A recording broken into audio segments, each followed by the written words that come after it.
Deal with it. 3 words which angered gamers worldwide. In a time when the world wasn't quite ready for an all-online experience, Microsoft tried to push it upon fans in the form of their new Xbox. The reveal event caused such controversy and outrage that it was said to be the main reason why the Xbox One didn't perform as well as its predecessor. But was the console really that bad?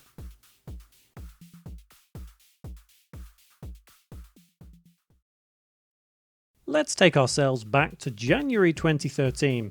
It's been 7 years since the start of the 7th generation of consoles, the longest span in the history of generations, and we've only heard rumours of this new generation. That is, if you forget about the Wii U, but that's a whole different story.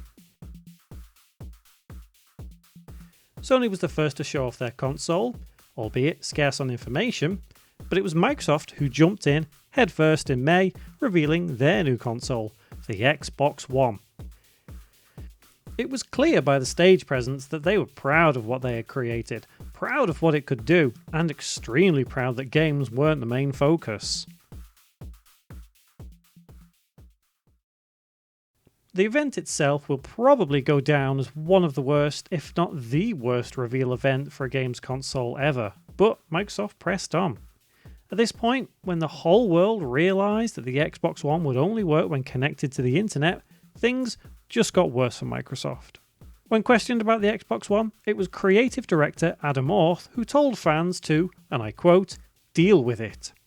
The irony of all this now is that we live in a connected world, and most gamers have their consoles connected permanently, bar a few connection drops here and there, but this was the problem with an all-online console, especially in 2013.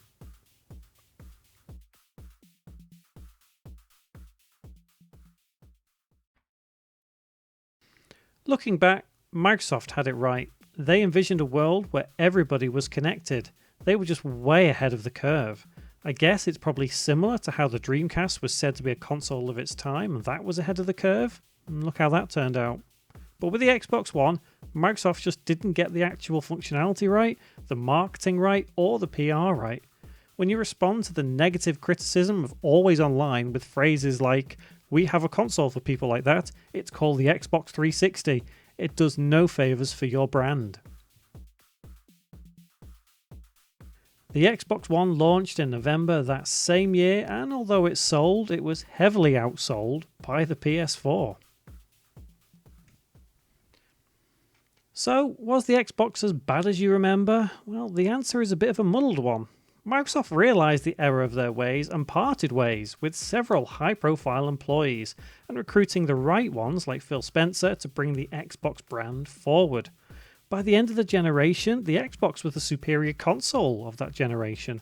The Xbox One X was the most powerful console of the time, and it offered a lot more in terms of gaming experiences than the PS4 family of consoles. Mainly due to Microsoft's persistence in backwards compatibility, that is. The introduction of Game Pass was a huge success for the company and even saw some gamers' faith restored in Microsoft. So again, was the Xbox One as bad as you remember? Yes, it was, but the Xbox One brand in the 8th generation was groundbreaking. It's funny how one single event took the Xbox brand back more than Microsoft ever thought possible. And even 10 years later, the effects of that botched launch can still be felt. Trust is a very hard thing to restore, and although Sony and indeed Nintendo have made mistakes in the past, it was Microsoft who ultimately dropped the ball hardest.